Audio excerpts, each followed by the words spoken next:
The California Science Center outside the Air and Space exhibit.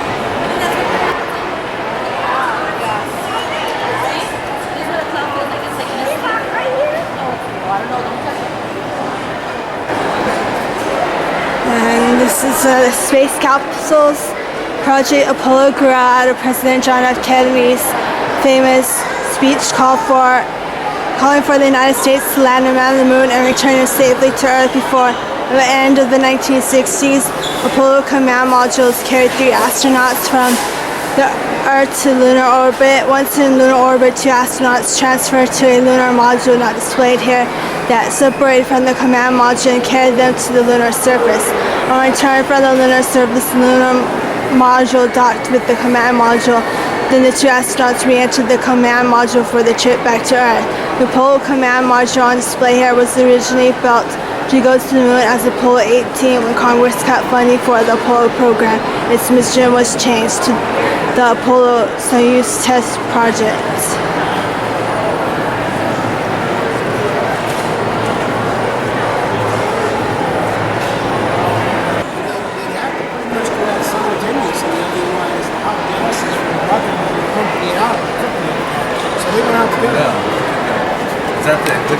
This is the original Gemini 11 space capsule flown by astronauts Charles P. Conrad Jr. and Richard Dick Gordon Jr., which went into space on September 12, 1966 and returned September 15, 1966. We've removed one of the doors so you can see inside, and we encased the capsule in plastic for protection. As you can see from the capsule, the astronauts didn't have much room to move. To stand, they had to suit up and open the hatch first.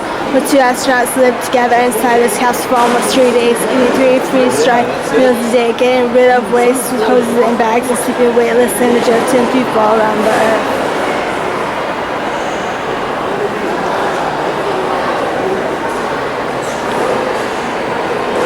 The Gemini space capsule is built to fly. Look for the round holes that circle the nose of this capsule. Those holes held thrusters. With these and other thrusters, Gemini astronauts could literally fly circles around a target. Gemini 11 landed on autopilot only to test the landing system. What was Project Gemini? Project Gemini sharpened the skills needed for the Apollo program with precision. Flying astronauts could reverse, dock, and maneuver in orbit.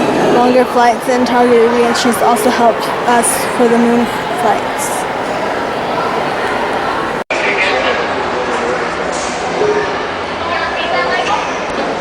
This is the Apollo Command Module spacesuit.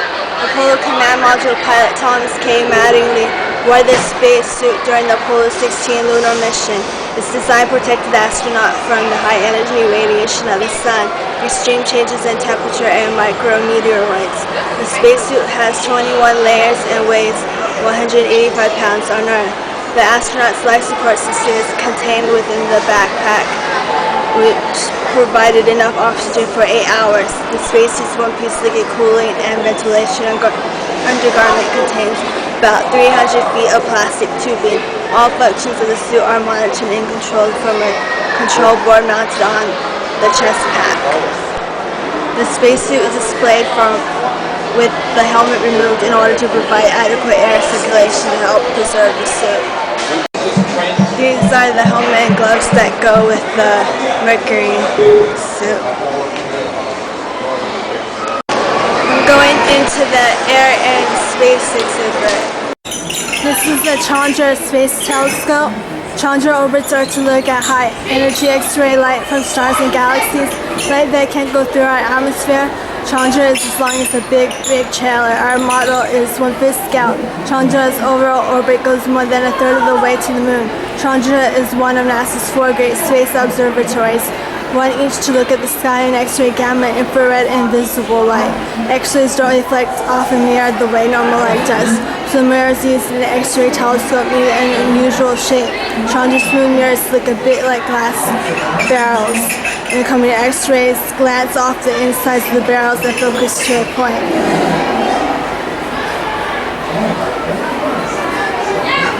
This is the Hubble Space Telescope. This model of the Hubble Space Telescope is 1/5 scale. The real one orbiting Earth now is the size of a school bus. Data from Hubble has helped astronomers measure the age of the universe and peek into the gas clouds where young stars and planets are born. Why put a telescope into space? Because an orbiting telescope rises above Earth's atmosphere. In the atmosphere, light gets bounced around. That can blur images taken by telescopes on the ground. Hubble can get sharp, detailed pictures of distant stars and galaxies, free of twinkling we see on Earth.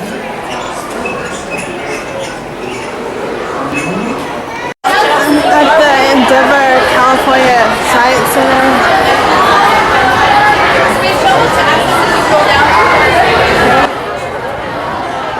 Okay, I'm sorry.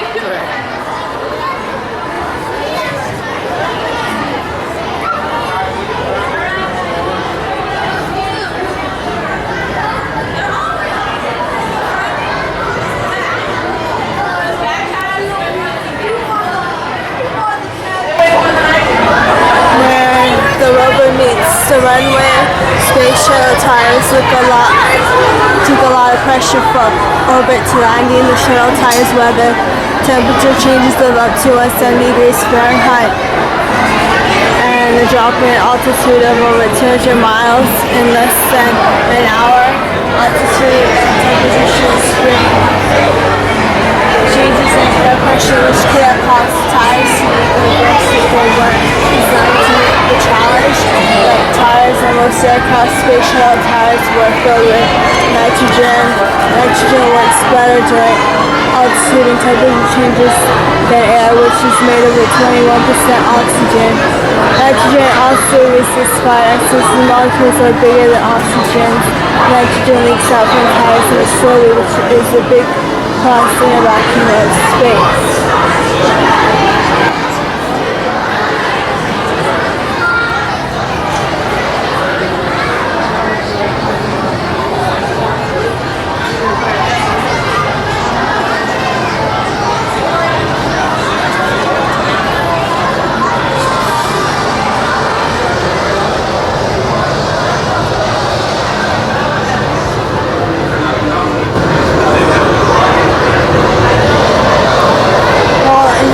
All the electricity on the space shuttle orbiters came from fuel cell power plants.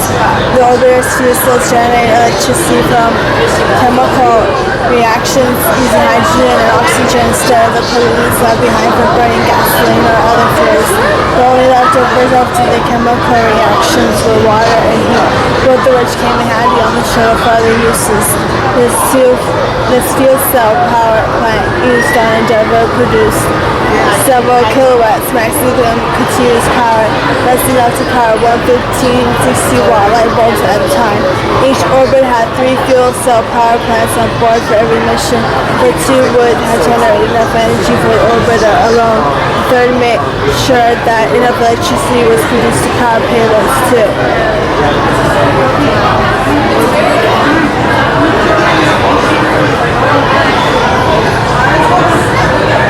Recycling leftovers. One of the leftover products from the chemical reactions in the fuel cells, water, was as helpful to the astronauts as the electricity. The water produced when the hydrogen and oxygen combined could be used with a cold drink or to rehydrate food in the gallery. The orbiters could also leave extra water from the fuel cells to supply the International Space Station, which was much less expensive than transporting water from Earth.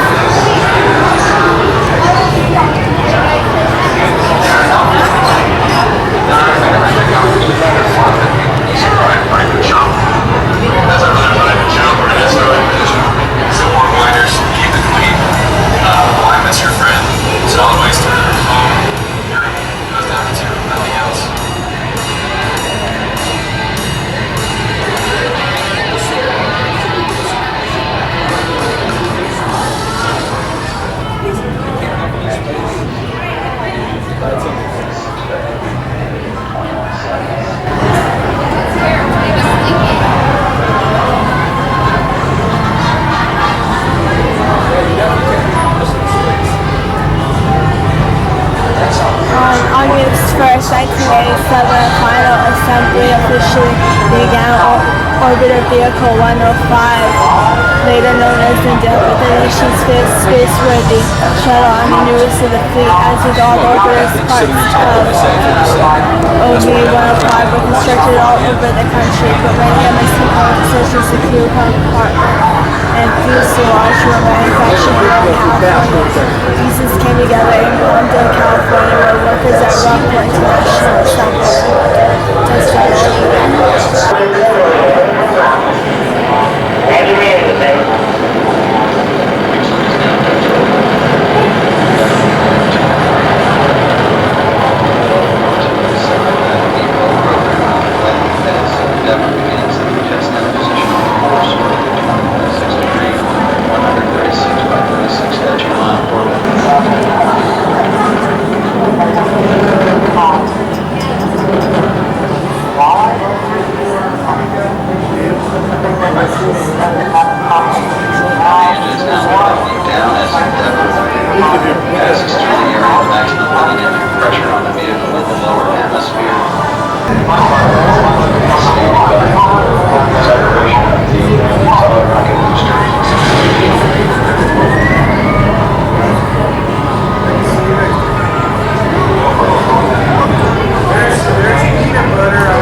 spaceflight in the United States. The second Project Mercury was testing humans' ability to survive in order space. And Gemini developed a perfect scientific suit to the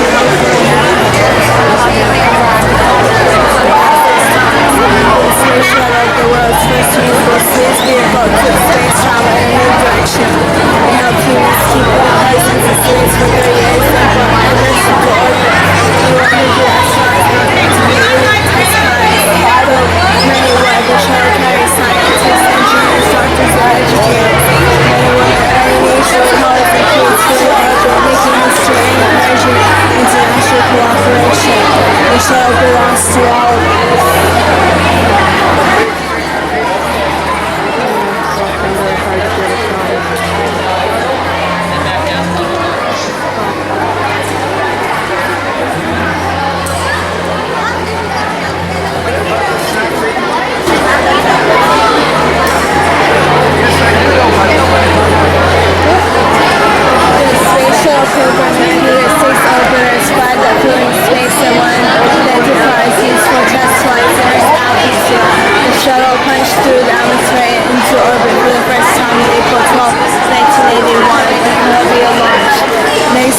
Challenger, Discovery, and Atlantis. Endeavour the roots of Oberus and as the hero of the fleet was built as a which was destroyed shortly after the launch in January 1986. Endeavour first launched on May 7, 1992, a fleet of total of 25 missions.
New Orleans first humans stored space and modules for original 18 times the first ever space and mission to start and many missions that could stop space have been delivered to near or the International Space Station. Space have also carried experiments to International Space Agency, University of Corporation and Human Experiments as well as medical contact and developed Nee, das Ganze ist ja irgendwie so die anderen so Experimente gemacht, aber ich glaube, weißt du, worum es geht? Das ist einfach nur ein Can I go back?